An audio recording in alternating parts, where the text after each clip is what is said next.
Bem-vindo a mais um Hopecast, o seu podcast de impacto social de verdade. Pessoal, hoje nós estamos com dois convidados aqui importantíssimos para Belo Horizonte. Nós estamos aqui com Paulo Brant e o Wellington Teixeira e a gente vai bater um papo aqui sobre BH, sobre o que a gente pode fazer, né, para a nossa cidade e o que a gente tem aí dentro das nossas cabeças para contribuir com o bem-estar social de todos nós, todas as classes, todas as pessoas. Sejam bem-vindos, Paulo, seja bem-vindo, Wellington. Obrigado. Paulo, vou começar igual da outra vez, fazendo uma pergunta um pouco mais ampla e depois a gente vai, né, nichando e tratando de assuntos mais específicos. Por que a vontade de ser prefeito de Belo Horizonte? Olá, pessoal, Guilherme, Wellington. Nessa altura da vida, eu não vou falar de idade, mas nessa altura da vida, o que acontece? A gente só faz aquilo que faz muito sentido para a gente, né? E por que faz sentido para mim colocar essa pré-candidatura? Porque eu acho que Belo Horizonte não está bem, não está mal cuidada. Belo Horizonte está mal cuidada. Eu mudei para cá com 4 anos de idade, vim de Diamantina, e Belo Horizonte sempre foi uma cidade adorável, uma cidade gostosa de morar, uma cidade próspera, vibrante, né? Alegre. E eu acho que Belo Horizonte está triste, está suja, está mal cuidada, não só no sentido mais aparente do termo mal cuidada, a cidade está suja, está cheia de moradores em situação de rua, a situação da saúde está ruim, né? A mobilidade está péssima, todo lugar em Belo Horizonte, o trânsito é horrível, o transporte coletivo, o transporte público está muito ruim. Então, tá mal cuidada num sentido mais aparente e mal cuidada também num aspecto que é menos aparente, mas é talvez mais grave, que é o seguinte: Belo Horizonte não está cuidando do seu futuro, da sua estratégia futura. Porque uma cidade ela é feita pelas pessoas, não é o governo que faz a cidade. Mas o governo, no caso a prefeitura, ele tem a responsabilidade, é papel da prefeitura, endereçar os grandes caminhos estratégicos para a cidade. Isso acontece no mundo inteiro. Nós estamos vivendo hoje, talvez a maior revolução tecnológica da história do homem, na área da tecnologia da informação, na área da biologia. E isso está abrindo possibilidades enormes e desafios enormes. Então o futuro vai ser muito diferente do presente. Então, a cidade tem que começar a traçar as suas possibilidades futuras. E eu não vejo nenhuma ação nesse sentido. Não é que a prefeitura vai definir o futuro da cidade, não. Mas ela tem a obrigação. Eu vejo assim, a prefeitura, o executivo municipal, como uma representação da inteligência coletiva. Ela tem que motivar, inspirar as pessoas a pensar o futuro, que o futuro pode ser genial, mas o futuro pode ser terrível se a gente não cuidar de fazer da nossa parte. Então, basicamente é por isso. Eu acho que Belo Horizonte está mal cuidada no sentido mais aparente, das dores mais aparentes, e também mal cuidada porque não está pensando no seu futuro, né? Nós vemos casos, eu tenho acompanhado experiências de várias cidades do mundo, experiências geniais sendo feitas ao redor do mundo. E eu não vejo nenhuma iniciativa nesse sentido feita aqui em Belo Horizonte. E você coloca assim como vamos dizer assim, uma meta pessoal, algum conforto pessoal em atingir algum objetivo específico sobre isso? Eu digo assim, geralmente quando a gente enfrenta aí uma nova empreitada na vida, tem uma questão muito pessoal, aquela questão assim, olha, eu quero conquistar tal objetivo, tal situação para mim, para minha vida, isso, deixar esse legado, vamos dizer assim, é importante para mim. Para você, pessoa, qual que é essa visão que você tem sobre isso? Por que você está tomando essa decisão? A gente sabe que não é uma decisão fácil, a gente sabe que não é simples fazer isso, né? E é um desafio muito grande. Então, qual que é a sua conquista sobre isso? Por que você tem essa chama? Eu acho, quer dizer, são várias dimensões. Um ponto que é importante é o seguinte, um dos problemas mais graves hoje da gestão pública no Brasil é a miopia da gestão. Normalmente os governos, todos eles, quase todos eles, só pensam só tem o farol baixo, só olha o curtíssimo prazo. Você não encontra hoje, praticamente em nenhum governo, seja estadual, seja municipal, seja no federal, uma função que as grandes empresas sempre tiveram e sempre vão ter e que os governos já tiveram no passado, que é aquela área que cuida do planejamento, da visão estratégica de longo prazo. Não existe isso, por vários motivos. E um deles, que é um câncer na vida política do Brasil, na minha opinião, que é a tal da reeleição. Por quê? Todos os candidatos, praticamente, quando eles ganham a eleição, eles já estão pensando na sua reeleição. Ou seja, todos os projetos que ele vai avaliar tem que dar resultados dentro do seu mandato para que possam auxiliar na sua reeleição. Então, projetos de longo prazo, que vão gerar retorno só muito a longo prazo, não são prioridade. Isso é humano. Por que a educação no Brasil, para mim, não sai do lugar? No caso, a educação pública. Porque a educação, em 4 anos, você não resolve o problema da educação, nem da saúde, nem da mobilidade. Você precisa de ter o quê? Então, talvez assim, o maior desafio que eu vejo é o seguinte, são 2 desafios. Um é esse, introduzir na gestão pública a visão estratégica. Então, você tem alguns projetos, você pode sim atacar aquelas dores mais imediatas, mas tem que encaminhar a solução de problemas cujo resultado, cujo sucesso só vai ser colhido daqui a 6, 8, 10 e 15 anos. Para isso, eu acho que a reeleição ela tem que ser descartada, eu sou radicalmente contra. E um outro ponto é que eu não me convenço, que é o seguinte, normalmente os serviços públicos são voltados para população de baixa renda. A classe média alta, a classe mais favorecida, ela usa pouco o serviço público. Ela usa pouco a educação pública, ela coloca os seus filhos na educação privada, ela tem plano de saúde, usa hospital privado, ela usa o carro e não o transporte. Os serviços públicos são voltados basicamente para a população mais carente e são de péssima qualidade. Então, eu não vejo por que os serviços prestados pelo governo têm que ser de baixa qualidade. Então, acho que a busca da excelência na prestação de serviços, ela é uma coisa fundamental. E a gente vê experiências para todo lado, né? A gente acabou, ontem, teve um drama aí que está circulando aí por todo lado, que é uma menina que foi numa UPA, foi mal diagnosticada e morreu. Quer dizer, a questão não é ficar olhando a culpa de quem.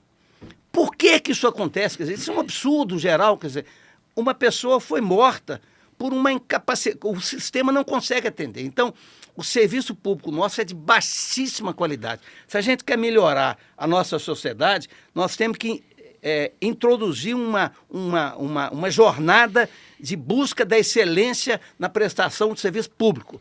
Então, eu queria puxar um gancho aí que eu acho interessante. Que você está colocando um problema que não é só de Belo Horizonte, é um problema a nível Brasil, vamos dizer assim, a questão do serviço público. Qual que é o papel do prefeito em relação a conseguir resultados na sua cidade, no seu município? O que ele pode fazer, não só com o que ele tem em mãos, mas como que ele pode buscar e se relacionar com o governo federal, com o governo do estado, como é que ele interage com essas outras forças políticas para ele conseguir benefícios para a sua cidade? Você colocou um ponto que eu acho que é outro ponto que eu acho que é fundamental, que é o seguinte, muitas vezes as pessoas acham o seguinte, que o prefeito só pode agir, porque a Constituição, ela define quais são as competências do município, as competências do governo do estado, as competências da União. Muita gente acha que o prefeito só pode agir dentro das competências legais constitucionais. Eu não concordo. Por quê? Eu vou dar um exemplo. O anel rodoviário. O anel rodoviário não é, do ponto de vista formal, não é uma atribuição do município. Não é problema do prefeito? É claro que é, porque as pessoas que morrem ali são cidadãos de Belo Horizonte. Perfeito.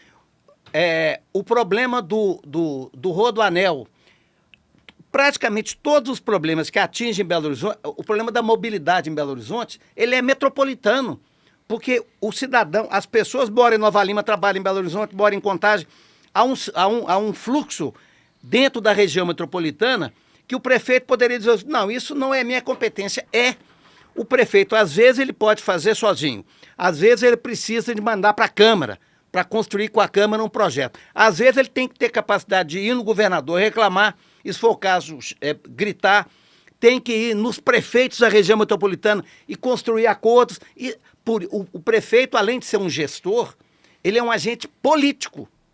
Ele foi eleito para aquilo. Quer dizer, eu digo o seguinte, qualquer problema em Belo Horizonte é problema do prefeito. Eu estava lembrando outro dia, sem nenhuma... Eu sou amigo do Fuad, tenho uma relação ótima com ele.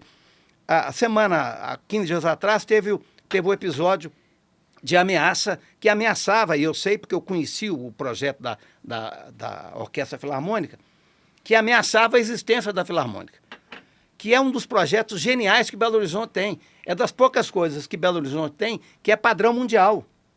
Eu conheço gente que é uma coisa fundamental para a cidade. E estava sendo ameaçado por uma decisão do governo do Estado.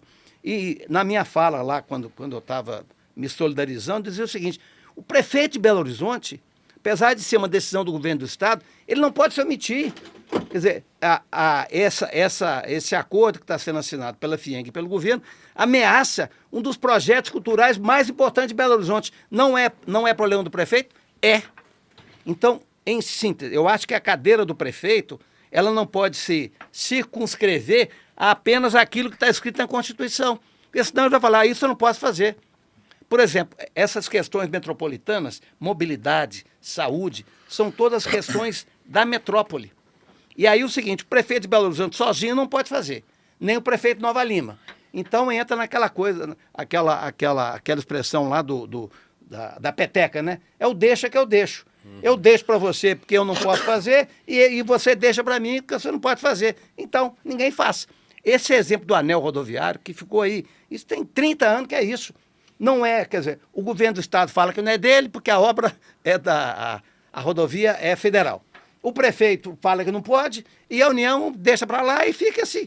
Então, o prefeito, ele é a voz, ele é eleito para ser a voz do cidadão de Belo Horizonte em qualquer assunto que interfere em Belo Horizonte. Alguns ele pode resolver sozinho, outros ele depende da Câmara e outros depende de articulação, negócio. Isso é o papel dele. Ele tem dois papéis, ele tem o papel de gestão, fundamental, mas ele tem o papel político também, fundamental, de buscar as soluções. Exatamente. Que interagem fora... né, com o Estado e com a Federação. Exatamente. E me fala uma coisa, e qual que é o papel dele em relação às empresas, ao setor privado? Como que ele tem que interagir com esse setor? Aonde ele pode contribuir com o desenvolvimento dessas empresas e o que essas empresas conseguem fazer além dos seus produtos e serviços para uma cidade junto com a prefeitura? Pode fazer muito no sentido de criar um ambiente amigável ao empreendedorismo, que infelizmente não é. É o mesmo problema. Algumas coisas dependem do governo federal, outras do governo do estado, mas dentro da atribuição da prefeitura, você pode, né, criar um ambiente de estímulo, de inspiração ao empreendedor.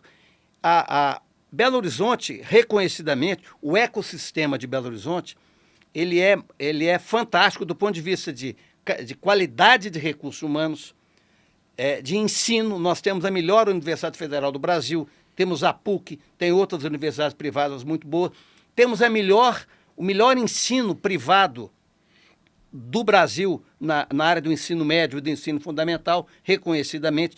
Nós formamos gente de altíssimo nível. Belo Horizonte é a cidade que mais exporta talentos do Brasil. Nós não estamos conseguindo gerar empregos de qualidade para os nossos jovens, né? E Belo Horizonte pode fazer isso. Não é o governo que vai fazer. Muitas vezes o governo ele intervém com a mão muito pesada.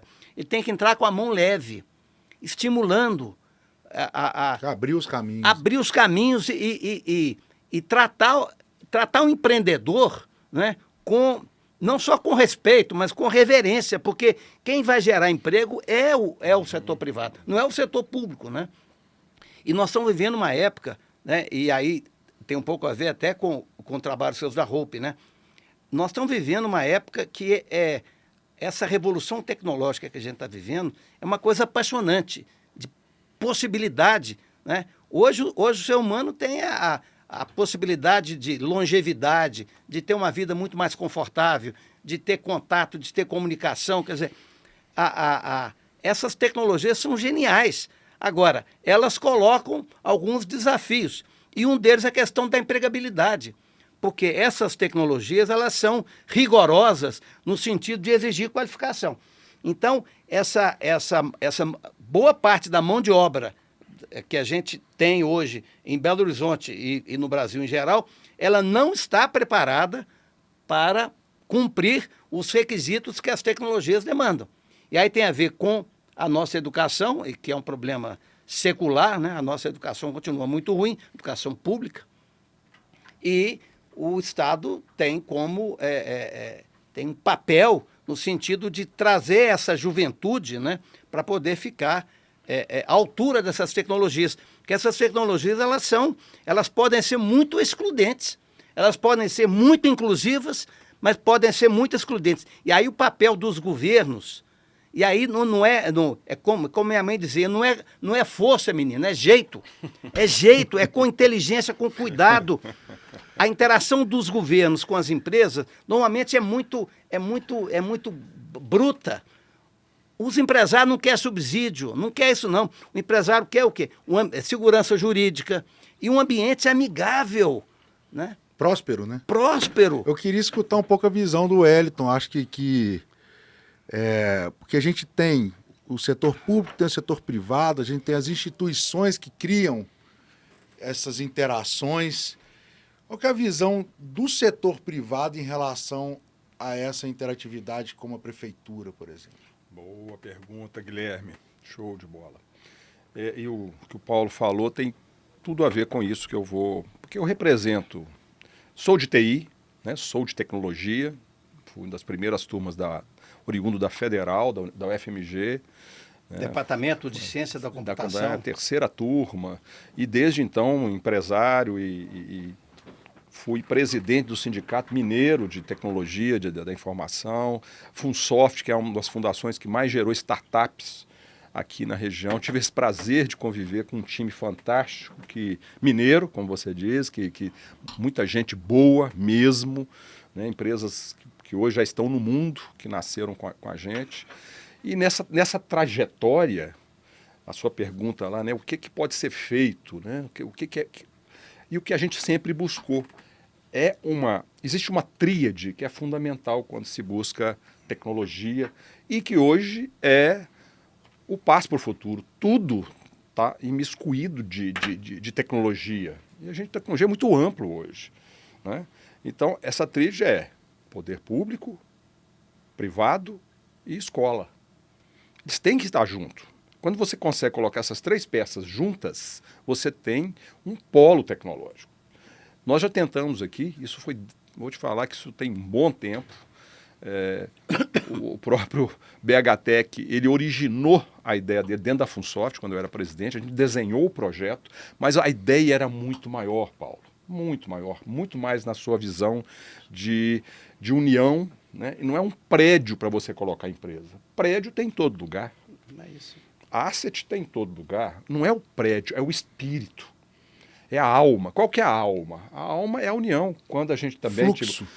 Fluxo. A gente teve o prazer de trabalhar, né, Paulo, junto na ideia do P7. Depois eu gostaria até que você falasse um pouquinho, porque era um sonho, né? Imagina um polo tecnológico, que Belo Horizonte tem até a missão, a gente é o centro de Minas. Minas tem várias minas dentro de Minas. Mas se você tem um lugar onde converge um farol de tecnologia, orientando, conduzindo, interagindo todas as iniciativas, você tem uma força muito maior. A gente hoje tem, sim, muitas ações de qualidade, muitos pequenos canteirinhos regados, bem regados, de tecnologia. Mas e se isso fosse uma fazenda? Mesmo Não estando é em um lugares jardim diferentes. inteiro. Imagina se isso estivesse interligado com toda essa orientação, até mesmo de investimento. E aí entra a figura, no caso do prefeito, né, eu gosto de citar o Porto Digital de Recife, Campinas, né? Recife, uma ilha que estava parada. Tem uma frase interessante do Virgílio Almeida. Sim, O grande Virgílio amigo Jaú, nosso. que foi meu colega na área de TI, quando eu comecei na área de TI também. E ele hoje é da Academia Brasileira de Ciências, é um cientista genial. E ele diz uma frase em relação a Belo Horizonte e a Minas, que ele fala o seguinte: nós temos muitos neurônios e poucas sinapses. E hoje está comprovado assim, pela neurociência, o que define a inteligência de uma pessoa não é o número de neurônios, é o número de sinapses que gera a inteligência. Nós temos muito, isso que o Wellington falou, muitos polos, Santa Rita do Sapucaí, Itajubá, tem vários, aqui dentro de Belo Horizonte tem vários, Uberlândia, Montes Claros tem alguns. Agora tem o novo, Bueno Brandão. Bueno Brandão. Se você estabelecer sinapses, sai de baixo. Uhum. E aí o governo não precisa entrar, não. O governo ele tem que entrar, ele tem que ser o inspirador. E quando o fala maestro. dessa sinapse, eu lembro muito do que eu acho que é um exemplo sensacional, que deveria ser mais copiado no resto do Brasil, que é Florianópolis. Lá, para mim, é um dos centros de inovação, um fluxo de inovação que mais deu certo. E se baseia num detalhe muito simples. Formação de pessoas. Eles não pensam só em formação de empresas, mas também de pessoas. E capacitação das grandes empresas. A gente se preocupa muito em capacitar o empreendedor para ele fazer uma startup e conseguir crescer, mas a gente não consegue, a gente não pensa que as grandes empresas também precisam entender como contratar essas empresas, quais são os valores delas, e a grande dificuldade da startup é conseguir vender para uma grande empresa. A gente fala que é uma cadeia, produtiva que tem que ser entendida isso é como a sinapse. Uma cadeia. São as Olha a sinapses. sinapse acontecendo. Sabe como é feito? Tem uma startup batendo na porta ali da grande empresa, ela não consegue entrar de jeito nenhum, porque ela não consegue conversar com as pessoas, ela não consegue acessar os diretores, os decisores, e esse cara aqui não está preparado para ir lá. Então não acontece a sinapse, né? Então, assim, lá eles conseguiram fazer uma coisa que ela realmente é fluida. As startups lá testam suas soluções com a prefeitura, no setor público. O cara tem uma coisa de mobilidade, uma solução de mobilidade, ele entra lá no ônibus da cidade e aproveita aquele espaço ali para ele testar. As empresas abrem, elas estão dentro dos galpões de centros de inovação. Isso eu acho super inteligente, assim. Agora, tem um ponto que eu acho legal, que eu queria colocar, que surgiu numa reunião outro dia, que é muito massa. Olha só. Nós temos a gente tem como natureza em Belo Horizonte, em relação à tecnologia, a gente investe muito nessa formação de empresas, do empreendedorismo. Tem muito dinheiro que a gente investe a partir de vários programas por aí, para a gente gerar tecnologia, gerar desenvolvimento econômico a partir de tecnologia. A gente é forte nisso, apesar de estar separadinho, mas a gente tem muita gente, muita coisa que sai daqui. Mas para uma startup trazer um retorno econômico, quando você fala de volume, sei lá, você vai investir em 500 startups no ano, ou ao longo dos anos, quantas delas vão vingar e quantas delas, ao vingar, vão conseguir contratar pessoas, vão conseguir gerar emprego, vão conseguir pagar imposto. É um processo longo que tem que existir. Se você vai na formação de pessoas em tecnologia, em um ano ela está trazendo retorno financeiro, retorno econômico. Em um ano ela está empregada, ganhando lá seus R$3.000 e gerando retorno financeiro, porque ela não ganha, a família dela não ganha aquilo, falando de baixa renda, né, que é onde a gente procura buscar. Então, assim, parte do dinheiro que é dedicado à tecnologia, ao desenvolvimento da tecnologia, que nada é mais do que programas de desenvolvimento econômico, deveria ser focado nas pessoas. Nas pessoas, porque o retorno das pessoas é mais rápido do que o retorno da empresa. A chance dessa pessoa falhar ao entrar no mercado é muito menor do que de uma startup falhar. E a startup ela falha muitas vezes porque ela não tem a mão de obra, ou porque a mão de obra é cara. Então, uma coisa alimenta a outra, né? Então, e assim que China, Índia, Singapura, esses países todos saíram de situações ruins ali economicamente para virar o que eles são. Por isso que a política pública, né, e o prefeito com essa visão, e por que eu falo prefeito? Porque ele está perto. Ele está próximo. E isso acontece na cidade, no bairro, claro. Naquele momento. Ele então, interage ali. Então ele é peça-chave até de marketing, porque ele vende isso para as outras cidades, para o mundo. Se ele sabe vender isso, porque a questão é a cadeia produtiva, Guilherme. Eu formo o aluno, eu preciso ter uma residência, quase igual a uma residência médica. Exatamente. O médico só opera, ele já sai da escola operando, fazendo cirurgia? Não, ele passa por onde ele vai pegar a metodologia, vai ver na prática como é. Então, ele formei esse aluno, ele entra como residente, estágio. Como fazer essa sinapse do primeiro emprego de tecnologia dentro das empresas? Tem que ter apoio público e político nisso, até para convencer as empresas que isso é importante. Então, é uma cadeia de convencimento, né? E que uma pessoa de referência ou pessoas de referência são fundamentais, porque elas convencem e aí cria um ciclo produtivo, um ciclo virtuoso, que aí essa residente vai para outra. Então, isso é muito importante. Então, o Elton está falando dessa coisa da tríplice hélice, né? Que é fácil de falar, mas é difícil de fazer, né? Precisa da academia, precisa do governo, precisa do setor público, do setor empresarial, que é o lado que vai realizar as coisas, né? Mas uma coisa que essa relação pressupõe uma coisa que está faltando no Brasil em todos os lados: confiança. Para você ter uma relação, qualquer relação pessoal, empresarial, depende de confiança, né? Se você não confia na sua esposa, a sua relação acabou. E vice-versa. A confiança é básica em qualquer relação. E o que a gente vê no Brasil hoje, infelizmente, é o seguinte: as pessoas sempre desconfiaram dos governos, mas hoje o grau de desconfiança chegou num limite absurdo. As pessoas não confiam nos governos. Qualquer governo, quer dizer, há uma desconfiança assim, extremada de que, não, dependeu do governo, esquece. Por várias razões, algumas razões até justificadas. Os governos têm nos decepcionado muito, em todos os sentidos. Mas governo é importante, precisa de governo. A gente não pode eliminar governo. Essa tese ultra neoliberal de que a solução é acabar com o governo é uma não solução. Não é. Nós temos que resolver o seguinte: nós temos que melhorar os governos. Sim. Acabar com o governo não tem jeito. Nós podemos diminuir um pouco o tamanho, às vezes ele é muito grande. Ok, mas governo, tudo tem que ter governo. Todo lugar tem governo.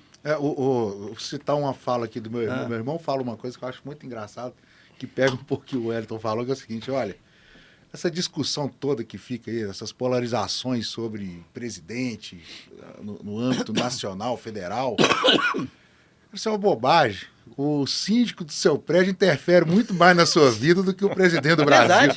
Verdade. Aí nisso, se você tiver um síndico ruim, um mau síndico, todos os seus dias vão ser péssimos. Um mau síndico, um mau vizinho. O bode na sala, né? Um vizinho mala. Nesse sentido, o prefeito ele ganha uma importância muito grande. E a gestão pública municipal, ela pode ser, digamos assim, um embrião de uma mudança na política nacional. Porque a política nacional está muito ruim. E aqui a questão não é nem ideológica, não. Quer dizer, está ruim, a política está ruim, está muito voltada para interesse, muito polarizada. O debate está ralo demais, né? Não tem discussão com conteúdo. Está ruim. Não aprofunda em nada, né? Nada. É só discussão. Só discussão. Quinta série. Agora, eu acho que a gestão pública municipal, ela tem uma vantagem que é essa. Ela interage, ela está ali muito próxima do cidadão. Né? Se o prefeito, por exemplo, vai fazer uma ciclovia na Afonso Pena, seja a favor, seja contra, a população se mobiliza. porque isso interfere no dia a dia. Pô, mas eu antes gastava meia hora para chegar da minha casa no trabalho, agora eu vou gastar 45 minutos. Isso incomoda, porque é todo dia. Então, o prefeito ele tem uma necessidade de interagir com a sociedade. E isso é uma oportunidade de ouro para que você melhore, porque a vida sem política não existe. Eu sempre gosto de dizer o seguinte, na sua casa, na sua relação com a sua esposa, com seus filhos, tem político o tempo todo. Nós vamos viajar, vamos para onde? Mas nós temos que discutir. Ou você é um ditador, a ditadura tudo é mais fácil, mas é muito pior. É melhor a democracia, é melhor a política. Vamos conversar, vamos abrir mão. Não, eu abro mão esse ano, no ano que vem eu vou para onde eu quero. Política faz parte da vida humana. Sim. Então, nós não podemos achar que política é ruim. A política está ruim, está péssima, né? Paulo, você falou um negócio ali que eu vou puxar um gancho, que é interessante. Você falou que o político, o prefeito, ele tem que interagir. Eu, como setor privado, né, com a Hope, eu tenho debatido isso muito. Quando a gente vai para uma cidade do interior, uma pequena cidade, um município, era muito simples eu chegar na prefeitura. Você chega lá com duas pessoas, você está conversando com o prefeito, colocando propostas na mesa. Quando a gente fala de grandes cidades, né, né, Belo Horizonte, São Paulo, Rio, ou outras capitais, isso não acontece, cara. É muito difícil você chegar. Se eu quiser conversar com o prefeito de Belo Horizonte hoje, eu tenho que... Cara, tem que rebolar aí, conseguir um monte de conexão para chegar e ter acesso a sentar à mesa dele. Como é que você enxerga isso, cara? Como é que a gente pode, pelo menos dentro do setor privado, estou falando de empreendedores. Eu não estou falando de qualquer pessoa da sociedade poder sentar na mesa do prefeito. Mas como que a gente pode criar um acesso mais fácil de pessoas que empreendem e têm soluções e buscam projetos e soluções em que a prefeitura é um dos seus públicos, um dos seus canais para que aquilo seja entregue para a sociedade? Como que a gente poderia facilitar? É claro que a gente não pode falar que você vai atender, que um prefeito vai atender todo mundo na sua mesa. Mas como que... Você falou de interagir. Como é que vai interagir? Eu acho que é uma questão aí de gestão, aí de gestão mesmo. No caso de uma empresa, o CEO de uma empresa, um bom CEO, na minha opinião, o que é que ele faz? Ele delega, descentraliza tudo aquilo que é operacional. Ele não pode entrar. Então, por exemplo, uma falha grave em Belo Horizonte. As antigas regionais, 9 regionais, elas foram muito desempoderadas. Então, uma coisa fundamental a ser feita em Belo Horizonte é o que é? Eu até imagino uma coisa como São Paulo. São Paulo, as regionais são subprefeituras. Então, em cada regional, você tem que estabelecer uma subprefeitura. Qualquer problema de corte de árvore, limpeza urbana, problema de esgoto, ameaça de desabamento, tudo tem que ser resolvido ali perto, o subprefeito. O prefeito, ele tem que ficar afeto a quê? Às questões, como você falou, questões de natureza estratégica. Aquilo que vai mudar, que vai definir o futuro da cidade. Esse é o papel do prefeito. Não é de ficar... Claro que o que ele tem que fazer é o quê? Você descentraliza nas subprefeituras e, periodicamente, você avalia metas, e, enfim, critérios de mensuração para ver se a coisa está indo bem. Ouvidoria, etc. Agora, o prefeito ele tem que ter o tempo dele livre. Para quê? Para fazer o que tem que ser feito. O prefeito ele tem que ser, extremando, né? Desnecessário no dia a dia. A prefeitura tem, como na empresa, se a empresa depende do CEO para operar, tá mal. Tá mal porque tem coisa que só o CEO é que pode fazer. Se ele não está fazendo, ninguém vai fazer para ele. A questão da operação, da gestão da operação, ela tem que ser absolutamente, quase que descentralizada e não pode depender do prefeito. Aí o prefeito vai ter tempo livre, entre aspas, para planejar. Para olhar, quer dizer, olha o que Medellín está fazendo. Eu vejo assim, aqui perto de nós, Extrema. Extrema é um exemplo interessante, que é uma cidade pequena, como que uma boa gestão, um conjunto de boas gestões, transforma a cidade. Extrema hoje, ela não tem mão de obra. Falta gente para trabalhar nas empresas. Ela está, de certa forma, recusando, entre aspas, investimentos. O pessoal fala, não, porque Extrema é perto de São Paulo. Não é não, porque a mesma distância de Extrema tem em várias cidades. Ali foi gestão, há 20 anos atrás, houve uma gestão muito bem feita e que criou projetos estratégicos e que têm sido sucessivamente mantidos pelos prefeitos que vão se sucedendo. Isso muda. Extrema hoje é uma cidade de qualidade de vida excepcional e é gestão municipal, muito empreendedorismo, e aí o serviço público é de altíssimo nível. Então é possível, né? Eu acho que a gestão municipal, o prefeito ele tem que ser, eu acho que como nas empresas, né? A empresa que depende do presidente para operar, claro que uma pequena empresa, o presidente acaba tendo que fazer tudo mesmo, porque a empresa é muito pequena, aí todo mundo faz. Agora, uma empresa de certo porte, o presidente tem que ficar, digamos assim, desobrigado da rotina para poder ficar livre, para poder, por exemplo, tem um projeto vindo para Belo Horizonte, e ele buscar também, olha, por que essa empresa está indo para Florianópolis? Ela podia ter vindo para Minas Gerais. Um projeto que a gente tentou fazer aqui no governo de Minas era o seguinte, é um projeto que a gente tentou julgar junto com a Prefeitura de Belo Horizonte, não conseguimos.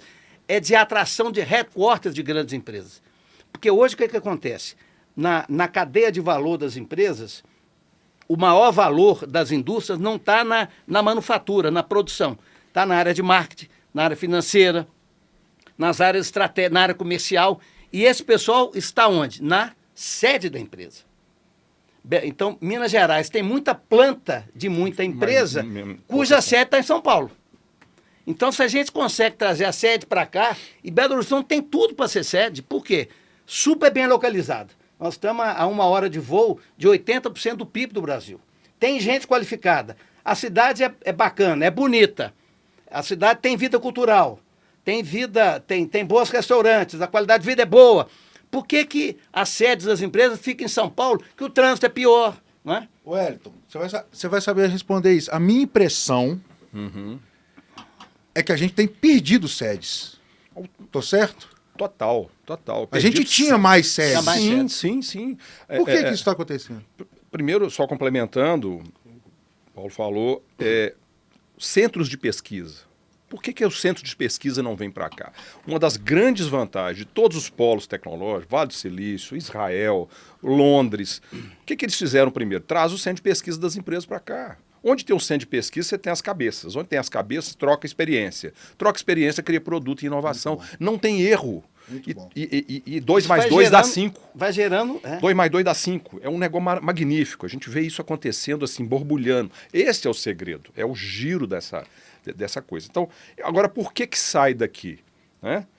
A gente teve um período que a gente trabalhou até junto aí, foi governo do Estado, FIENG, fizemos o FIENG Lab, que nós conseguimos inverter.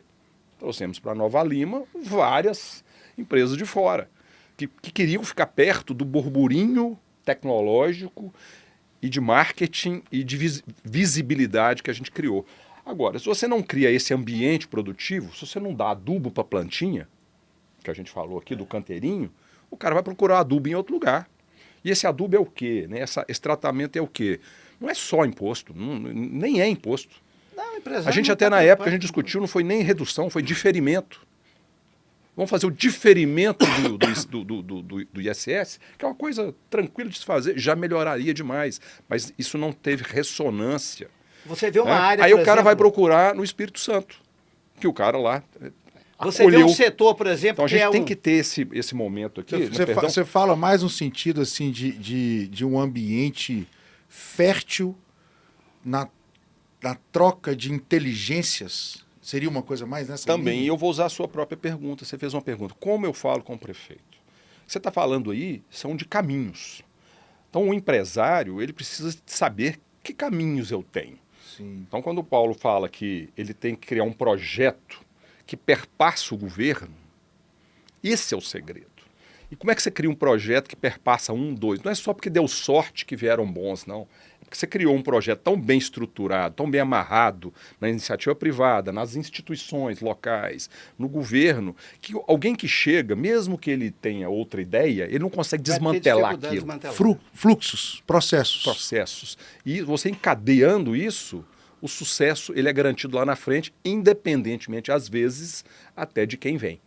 Isso é que é o segredo. E isso é que é o que o Paulo estava explicando aqui, que eu acho fundamental e que a gente não conseguiu nesses 30 anos que eu trabalho. Muita gente acha, por exemplo, ainda. Isso não implementou, né, cara? Tentamos, não né? Assim, foi, mas exatamente não teve esse momento político, essa visão política de unir as pontas, de fazer a conexão da forma que deve ser feita e com habilidade para isso. Juntar as arestas. Porque não basta mandar.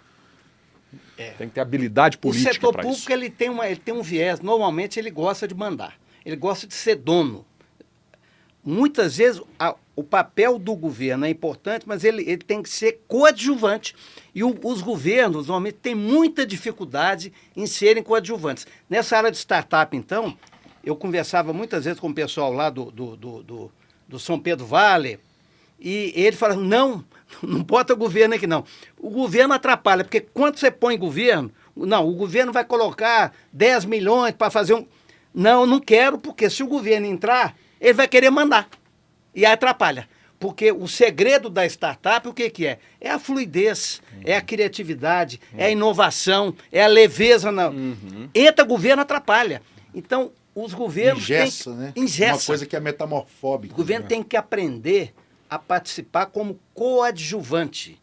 Na área da economia, então, o governo não pode ser o protagonista. O protagonista é o empresário, é o empreendedor.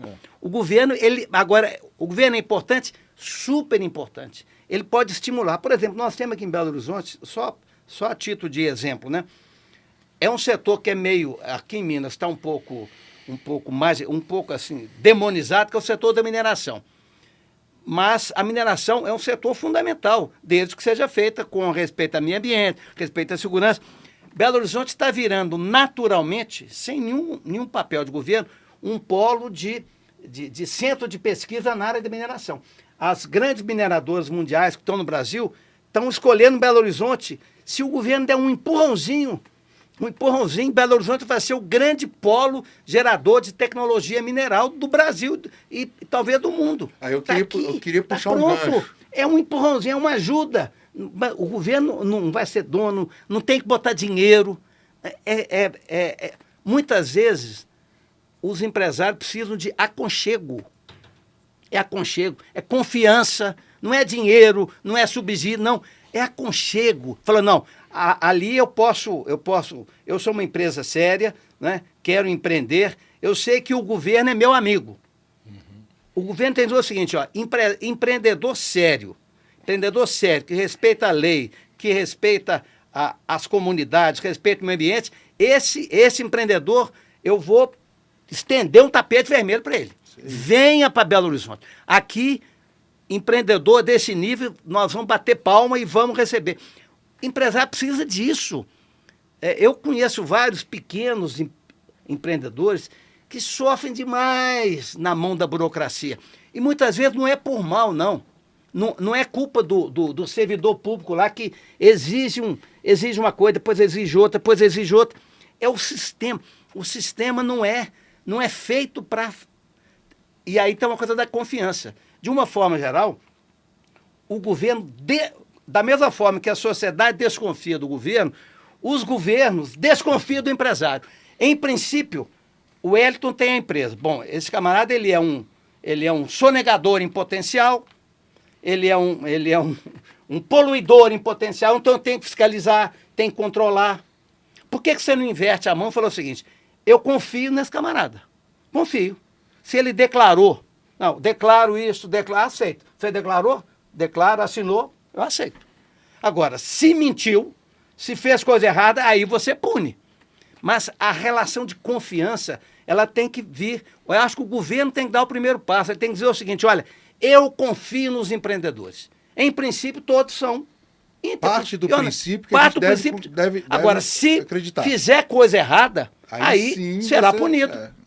Aqui é o inverso. em princípio, todo mundo é suspeito. E aí a relação já fica ruim, É ué. o famoso mineirinho, né? O mineirense Todo mundo é isso aí. suspeito. Olha só, eu vou puxar um gancho do que você falou, que é uma...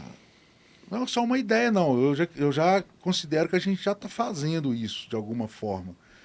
Você já imaginou se toda mineração, não só mineração, não, qualquer empresa, qualquer setor privado na área primária, né, do setor primário, sempre que você tem ali um empreendimento em um município, em algum lugar, ele ter que oferecer, no próprio licenciamento, uma alternativa econômica para aquela região, que seria o desenvolvimento da tecnologia, do espaço tecnológico naquele lugar. Então, assim, todo lugar que tem uma mineração tem acontecendo junto um desenvolvimento econômico por parte de formação de pessoas com tecnologia. Em todo lugar no Brasil. Fosse uma compensação. A gente rapidamente teria aí diversos municípios fortes tecnologicamente, com muita mão de obra, que é um problema, né? E isso naturalmente vai trazer economia tanto para esses lugares, vai mitigar aquele risco de, na hora que a mineradora sai da cidade, deixar a cidade prejudicada economicamente, porque ela ocupa esse espaço muito por completo. Então, assim, eles ficam lutando por uma alternativa econômica na hora que sai. Imagina uma mineração vai ficar 30 anos no lugar. Se ele tiver 30 anos investindo em formação de pessoas em tecnologia, na hora que ele saiu, aquela cidade tem outra identidade econômica. Já tem outra alternativa. Por isso, O que você pensa disso? Fantástico. E isso até, de certa forma, já acontece hoje, né, com algumas empresas mineradoras e outras de porte, que é a famosa febre do X-Tech. Todas elas criaram as suas aceleradoras. Fulana Tech, Espaço Tech, ok, fantástico, isso é bom para a evolução da empresa. Mas se não houver um orquestrador para isso, de novo nós voltamos lá. Isso eu já vi lá fora. Israel, que foi o segundo ponto, foi eleito, né, há um tempo atrás, o segundo maior polo de tecnologia. Eu estive lá, conversei, vi o modelo, tentamos até trazer algumas ideias para cá, porque é um modelo que é do nosso tamanho. O Vale do Silício é um tamanho diferente, com uma história pregressa, oriunda da HP, que é muito diferente da nossa, mas lá não. Lá eles conseguiram uma coisa rápida e que a gente conseguiria aqui também. Orquestrar toda essa ideia. Tá bom, vamos fazer o tech aqui, vamos fazer Mas como que eu sincronizo todas essas X-Tech numa grande fazenda de geração de tecnologia, num grande modelo? Mas para mim o problema nisso aí, gente, não estou aqui criticando as ações que acontecem, elas são sempre lindas. O Mining Hub, por exemplo, é um negócio que um dos modelos que eu acho mais sensacionais que tem. As empresas têm investimento, têm chance de entrar nas empresas sem pegar a equity da empresa, é um negócio super bacana. Mas quando eu falo isso, eu falo na questão da formação de pessoas. Porque a gente está muito... Todas essas X-Techs que a gente fala hoje, pelo menos aonde eu enxergo, é muito focado no investimento de empreendedorismo, de criação de tecnologia e não de formação de pessoas. Sim. Que traz um resultado muito mais rápido. Você pega uma cidade, igual a gente está fazendo no Bueno Brandão, com 10 mil pessoas, você formar 90 pessoas por ano, cara, rapidamente aquela cidade vira um polo de tecnologia. É crítico. Natural. Sim, vou te dar um exemplo. Nós temos hoje em torno de 8 mil empresas aqui de TI, na região metropolitana. 2.500 são pequenas e médias, 250 são médias, 50 são grandes e os outros 5 mil são MEIs, pequenininhas. 50 mil trabalhadores. E está faltando. Está faltando. Porque isso não supre. Agora você imagina se nossos não municípios, supre. pequenos municípios, todos tivessem essa mão de obra para oferecer para essas Não empresas. supre. Entendeu? É disso que eu estou falando. Não adianta a gente investir mais em empresas de tecnologia Você não tem mão de se obra. não tem mão de obra. A gente está gastando dinheiro. Até essas empresas virarem grandes empresas ou médias empresas para conseguir empregar, para trazer economia, Não tem. demora Essas demais. novas tecnologias, ela mudaram radicalmente o foco hoje, o que é? Qualidade de gente qualificada. Exato. Gente qualificada e, obviamente, motivada, envolvida. Hoje é o fundamental, quer dizer, e aí ilustra bem essa coisa de como que as políticas públicas têm que ter o farol baixo e o farol alto. Você não pode... O farol alto disso aí, o que é? É melhoria radical da educação. Radical. A educação pública no Brasil tem 40 anos, tem muito mais, né? Tem 50 anos que todo mundo fala, a minha prioridade é a educação. E a educação nossa continua péssima. Péssima, Imagina péssima, se não fosse péssima. prioridade, né? Imagina se não fosse. Então, isso quer dizer, excelência na educação pública. Enquanto a gente não fez... Todo mundo fala na desigualdade do Brasil, que é gritante e é crescente. A grande raiz da desigualdade é a educação. Por que o Brasil é desigual hoje? Porque o pobre tem uma educação ruim e o rico tem uma educação boa. Simples assim. Simples assim. O meu filho estuda no Loyola, estuda no Marista, estuda lá no Bernoulli, e o filho da pessoa que ganha salário mínimo vai estudar na escola pública. E, infelizmente, a escola pública é ruim, não é por causa do professor, não. É por um conjunto de coisas que tem que ser orquestrado pelo governo. Então, esse é o farol alto. Mas o farol baixo é um pouco na linha do que a roupa faz, quer dizer, pegar essa juventude que está aí, que ainda tem tempo, e trabalhar formação tecnológica. Porque é uma chance que a gente tem... É uma oportunidade muito rara. De trazer essa juventude. Eu vejo o seguinte, essa juventude que está perdida, aí, os nem, que é um desperdício, é um crime que a gente faz. Nós temos 3 janelas para trazer essa turma, né? A mais importante é essa tecnológica. A outra é a área da cultura.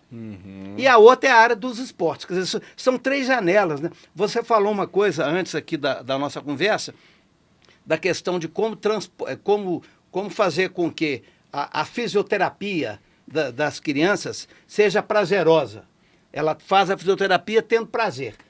A juventude você só vai atrair para a área da tecnologia desde que ela sinta prazer. E ela sente prazer. Essa meninada, se você abrir uma janela e dizer assim, olha, se você fizer um curso que vai durar, sei lá, 60 horas, 90 horas, 100 horas, você vai dar um primeiro passo que vai te abrir uma janela de possibilidade. Ele vai, porque ele gosta disso. E tem mais, Paulo. Né? O que eu costumo dizer, que é uma percepção muito minha, tá? Essa aí. Eu costumo dizer o seguinte, cara, não importa do que você gosta, a tecnologia está em todos os setores. A sua vocação original pode ser em música, você pode querer ser advogado, médico, não importa o que você tem vontade de ser. O que importa é em qual momento do mercado você quer atuar. Se você não gosta de tecnologia, não quer aprender, não está nem aí para isso, você vai atuar no passado daquela vocação que você tem. Sem dúvida. Em Se qualquer você área. se você gosta e usa a tecnologia, você está atuando no presente. Se você desenvolve tecnologia, você está atuando no futuro daquela vocação. Então, se você é um advogado e não quer saber de tecnologia, você está atuando no passado. Se você usa, você está no presente, que você está atualizado, você está usando a ferramenta, você está usando inteligência artificial. Você não precisa desenvolver, mas você tem que saber que ela existe e estar atualizado. Esse cara está no presente total. E o cara que quer trabalhar no futuro da advocacia, ele vai desenvolver ferramentas, ele vai fazer o que ele quiser. Então, cara, não tem para onde correr. Não então, tem assim, não o tem que eu estou escolha. querendo dizer é que a pessoa não tem que ter vocação por tecnologia. A tecnologia, ela existe em todos os setores. Você tem que usar, você tem que interagir com ela. Né? Então, assim, se você gosta de tocar violão, aprenda a tecnologia, Claro. vai te ajudar. Se você gosta de cuidar de animais, aprenda a tecnologia, ela vai te ajudar. Então, ela está em tudo, cara. Então, assim, quando a gente fala que as pessoas, né, da gente transformar os nossos locais em polos de tecnologia, em referência de mão de obra em tecnologia, eu não estou falando que eu tenho que ter um monte de pessoas que têm por vocação trabalhar com a tecnologia. Eu estou falando de todas as pessoas. Eu estou falando de pessoas que podem fazer um curso de gestão de inteligência artificial. O que é isso? O cara não precisa saber desenvolver inteligência artificial, ele precisa saber implementar isso dentro de uma empresa. E essa empresa pode ser uma loja, pode ser um supermercado, pode ser qualquer coisa. Né? Então, assim, eu acho que essa janela que você está falando na tecnologia, ela é muito diferenciada. Por quê? Os salários são altíssimos, mais altos do que pessoas que formam em faculdade, mas o curso é técnico, rápido, barato e mais, não tem barreira geográfica. Você pode formar uma pessoa no interiorzinho aqui de Minas Gerais, numa vilazinha, num município pequeno, e ele está trabalhando em Belo Horizonte. para essas grandes empresas que você estava falando. Então, assim, e levando dinheiro de fora para dentro daquele lugar, que é a grande dificuldade, que os investimentos que a gente vê de compensação ambiental e de licenciamento nesses lugares são fomento do mercado local, cara. Mas é o dinheiro que está ali, que fica girando ali. Você não traz de fora para dentro ali.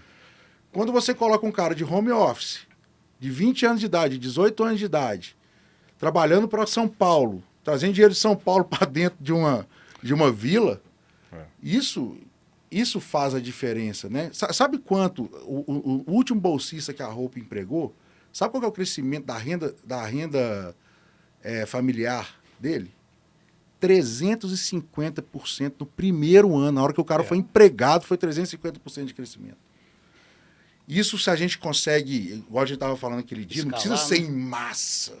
Mas se a gente consegue operar e escalar isso, escalar e outra... Esse dinheiro dessa pessoa, cara, que está nessa vilazinha, vai comprar no supermercado, vai sair no restaurante, ele vai comprar na farmácia, vai alugar uma outra casa, ele vai jogar esse dinheiro dentro daquela vila. E além do aspecto econômico, tem do ponto de vista a autoestima desse redução jovem, de pobreza, redução de violência, redução de um monte de melhoria da relação familiar. O nome Hope foi muito bem escolhido, né? Esperança.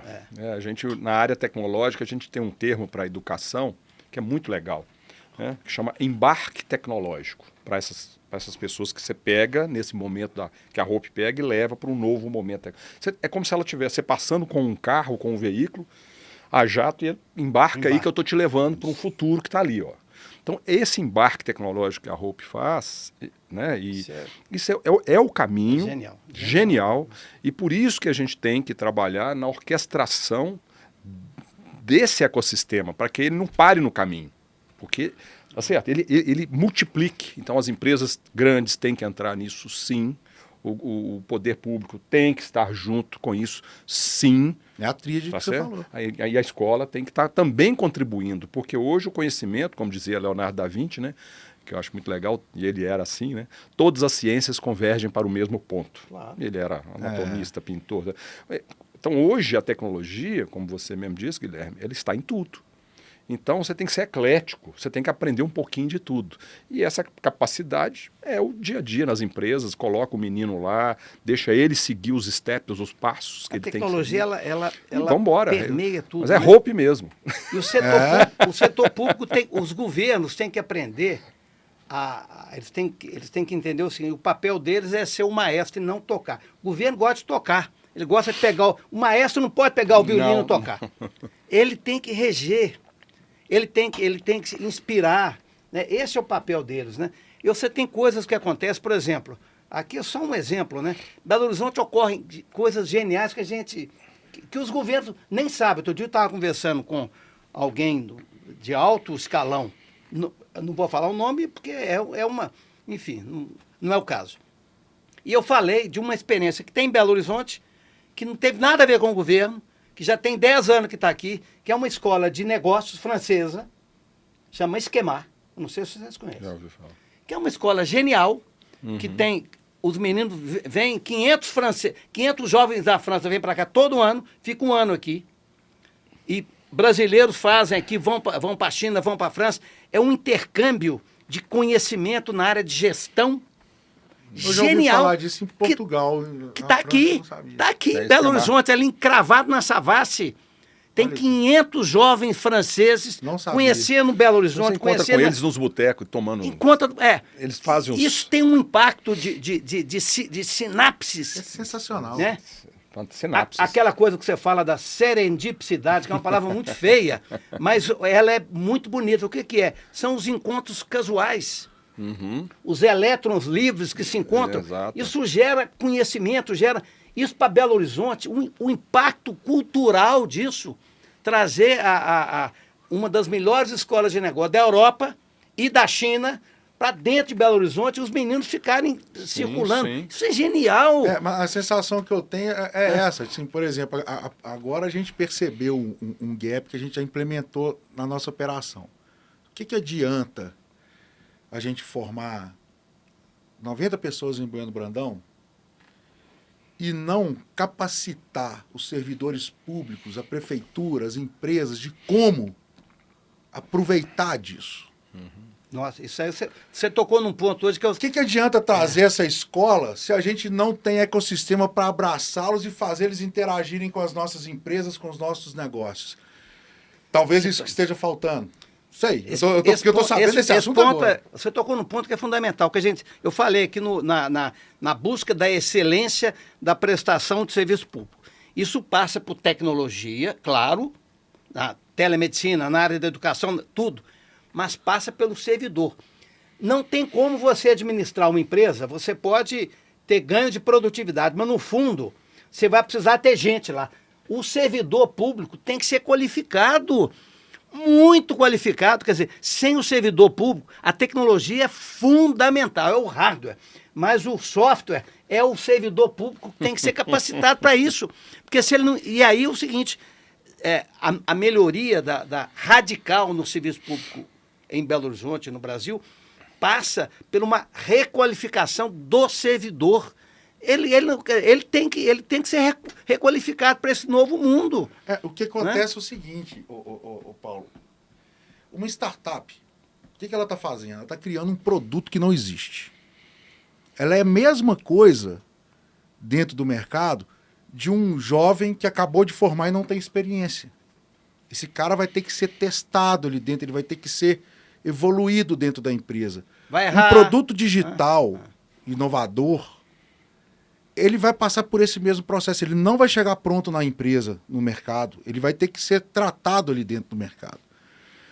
E quando a gente fala tanto do setor privado, tradicional, quanto do setor público, eles não sabem disso. Então, na hora que ele vai contratar da startup, ele quer excelência, ele quer que aquele software já seja perfeito e tudo aconteça, e o primeiro erro que acontece, ele vai lá e corta o contrato.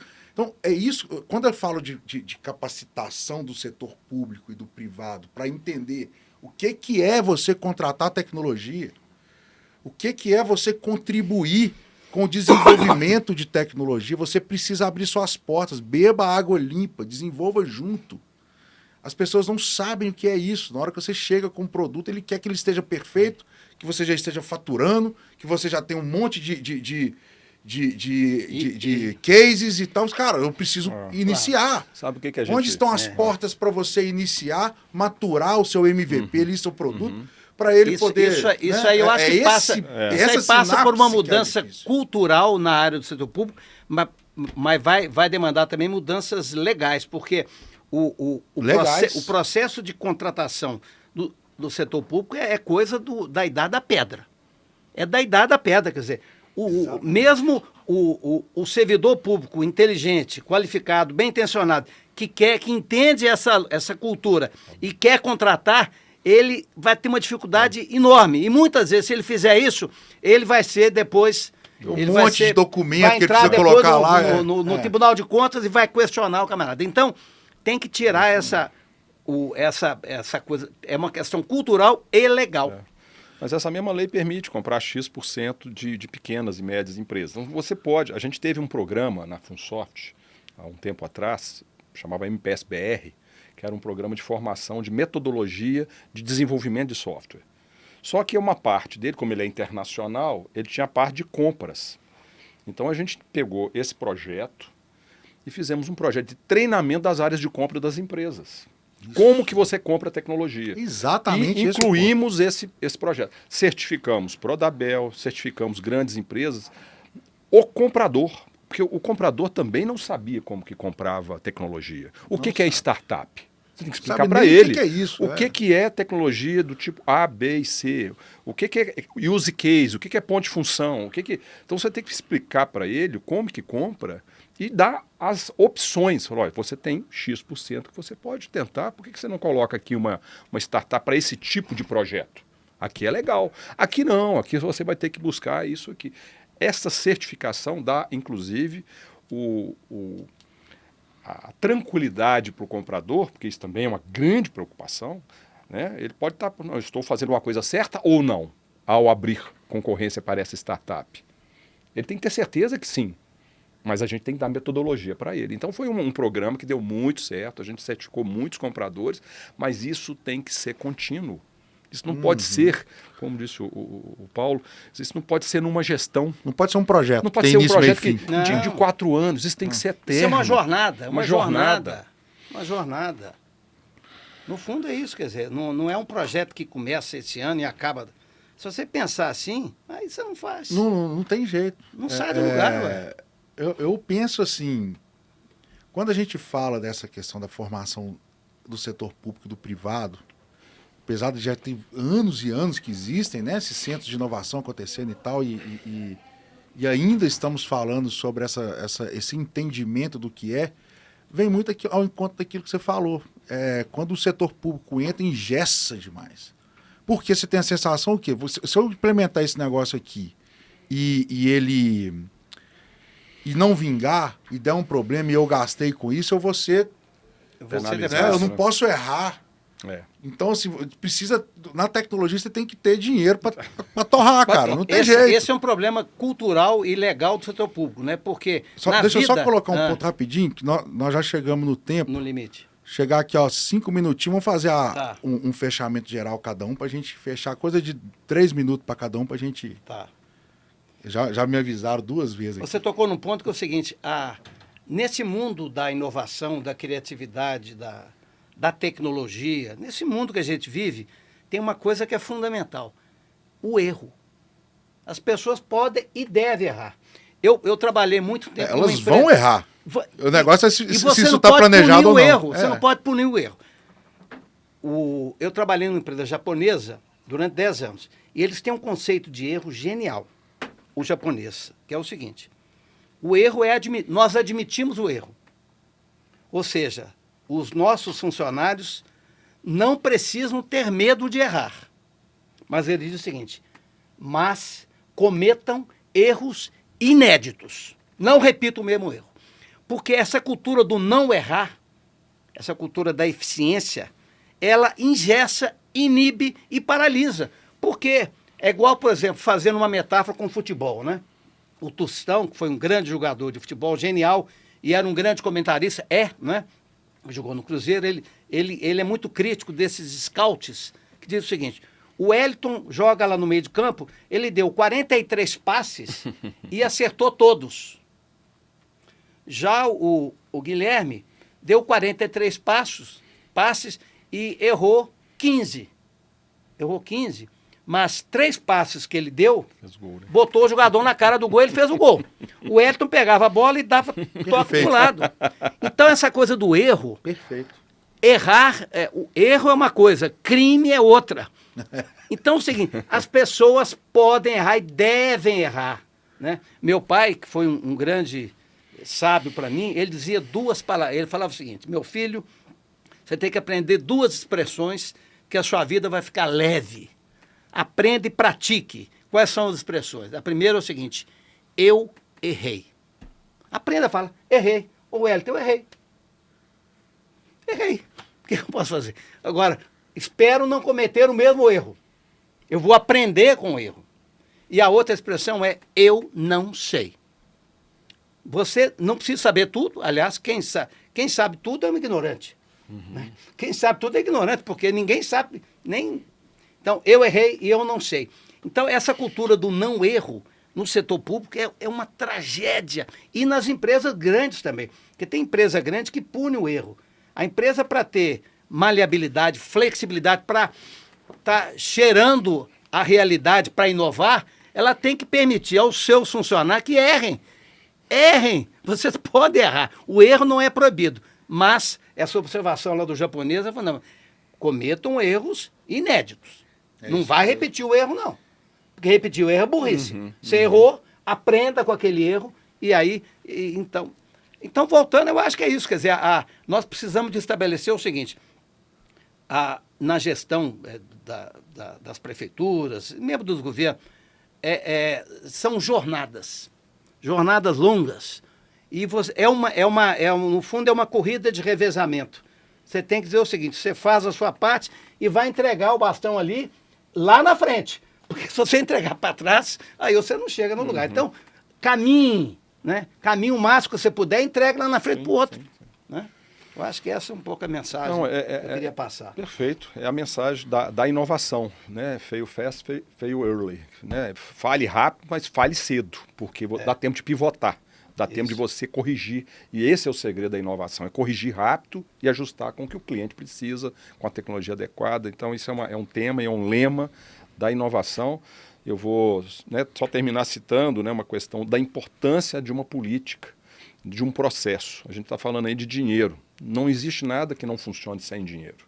A economia é que toca tudo isso que nós estamos falando aqui. Tem que ter fluidez, tem que ter esse sangue no sistema, que é o dinheiro. Né? Um dos polos que eu gostei muito, como que é feito? Eu coloco, o público ele coloca mais dinheiro no estágio inicial das startups.